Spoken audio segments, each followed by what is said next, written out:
बिहार में चुनाव का मतलब सिर्फ और सिर्फ जे रहले है ना जातिवाद रहले है।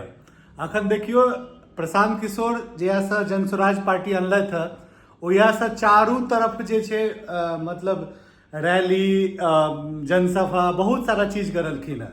बहुत आदमी एक बार लिखे लगले प्रशांत किशोर तो पांडे जी छथिन, ब्राह्मण छथिन, तो ऐसे की है कि और अन्य कास्ट का तोड़े के कोशिश करल जा रहल छे। हम नहीं कह रहल छी कि बेस्ट के छे नहीं छे, ककरा वोट करू नहीं करू, लेकिन एकटा चीज जानियो कि एक तेसर ऑप्शन एला से ठीक छे जनते का फायदा है छे।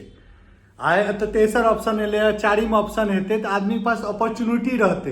एकटा कोनो इलाका में यदि एकेटा दुकान रहे छे ठीक छे तो ओकर मोनोपोली चले छे। देखित गाम घर में पहले कतो दूध के दुकान एकटा रहे छले तो अहाँ के ऑर्डरो दूध दै छलिए तो कैंसिल हो जाए छले ठीक छे और ऑप्शन नहीं रहे छले।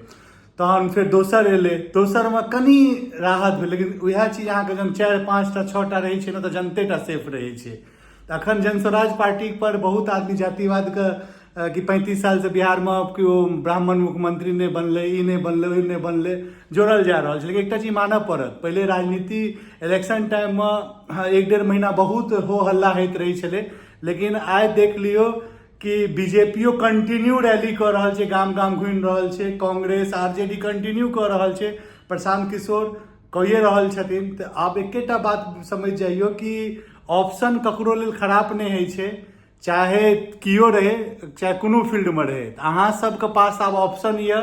और हम एकेटा के पार्टी दे के वोट नहीं करबाक छै, नीक कैंडिडेट जे पार्टी से टकरात ओकरा वोट कऽ दियौ, कोन ठीक अपन से इलाका सुधरि जेते, कोन ठीक रोजगार पर बात भेनाइ शुरू भऽ जेते। हमरा तो एकेटा है कि बिहार बदले, बिहार के बदलना बहुत जरूरी है। यदि आज के बात सही लग रही है तो अपन कमेंट करब और वीडियो निक लागल है तो कनी शेयरो कर देबे।